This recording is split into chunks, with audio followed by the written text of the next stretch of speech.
Today we are going to walk you through the first of two what are called stations activities. This is an activity that we do the day after we learn how to do moles conversions.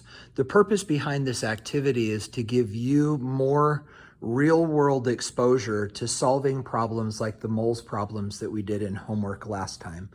What you're going to see is that each one of these stations, there is a sample of a substance, and then there is a question that you will answer about that substance. So as we do this tour, we will walk you around the lab. There are 15 stations. What you will want to do is either write down the question that is given on each one of these cards, or you could pause the video and set up the dimensional analysis that is necessary to solve any particular problem. So for example, here at station number 1, we have a 100-gram sample of methanol, which is CH3OH. The question down below says how many hydrogen atoms are present in this 100-gram sample of methanol. Again, you could choose to write that information down and construct the dimensional analysis later, or you could pause the video and you could simply construct the dimensional analysis setup given your goal and your starting point and a line. Whichever you choose to do is up to you, but right now we're going to continue through the stations. Here at station number 2, we have a large amber bottle of gas, and as it says on the side, there's 1.0 moles of oxygen, which is O2 in the bottle. The question says how many oxygen atoms are in this bottle, and we are assuming that it is filled with pure O2. This is station 2. Then moving along to station number 3, this is going to be a little bit harder to see. We have a graduated cylinder, and then we have a question down below. And the graduated cylinder indicates, and I trust you probably can't read this, but looking at the bottom of the meniscus, and I'm sorry if this isn't focusing well, there's 25.0 milliliters of water. And the question is, how many water molecules are present in that graduated cylinder? Now moving along to question number 4. The sample that we have is a 25-gram sample of sugar. Sugar is C12H22O11. The question is, how many moles of sugar are in this beaker? Now moving to station number 5, we have a bottle which is actually surprisingly heavy for as little fluid is in there. This is actually mercury. This is elemental mercury.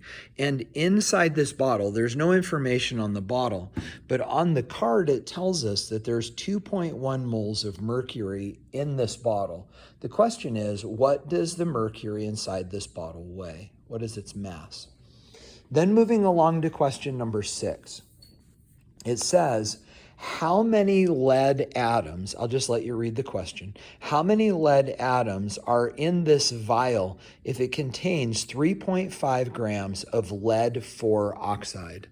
The lead-4 oxide is actually this interesting orangish, perhaps reddish color substance. And again, it's 3.5 grams of lead-4 oxide. The question is, how many lead atoms are in that sample? Now moving along to station number 7, we have a Erlenmeyer flask that contains this interesting blue crystalline substance, which is copper 2 sulfate.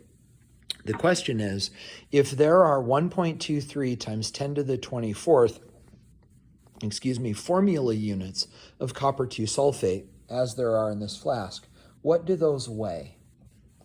Now on to station number 8. This actually contains the salt potassium permanganate, which is KMNO4. There's 150 grams of KMNO4 inside this beaker. The question is, how many KMNO4 particles are in this beaker? Moving along then to station number 9, we need to take a measurement. The question says, how many copper atoms are in this wire? You'll see in just a moment that there's actually a copper wire here. It's a little tarnished, but it's copper. And the question says this, how many copper atoms are in this wire if the wire has a mass of 0.12 grams per centimeter of wire? And so the thought here then is if we line up the end of this, I'm gonna have to, well, let's see if I can do this without setting the phone down. This has been bent just a little bit. Sorry. Let's go there. We can do a little better than that. Just a moment. In order to get an accurate length measurement, we need this to line up better. Okay, so here we go. So the idea is that estimating to, just a moment, I'm going to set the phone down.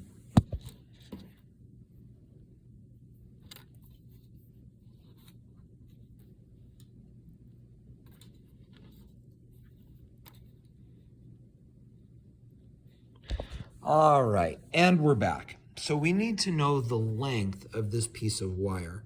Now remember, we have a ruler here that measures to tenths, so we will estimate to tenths of tenths.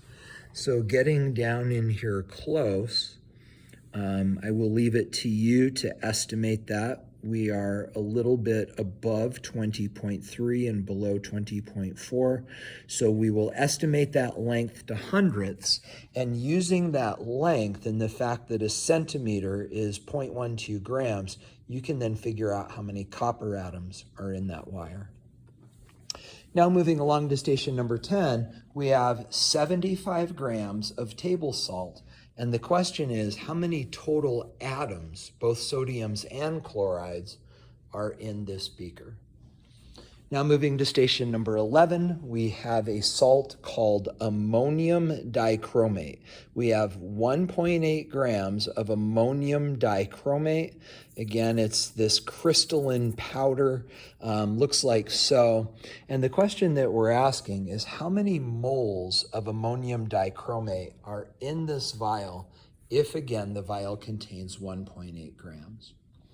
Moving along then to station number 12, we have another vial that has 1.5 grams of iodine, which is I2. This solid piece in here is iodine. And the question is, how many moles of iodine atoms are present in this vial of I2, knowing that it's 1.5 grams of I2? And again, how many iodine atoms are present? Moving along to station number 3, we have a beaker full of zinc. Well, not full, but a beaker that contains zinc.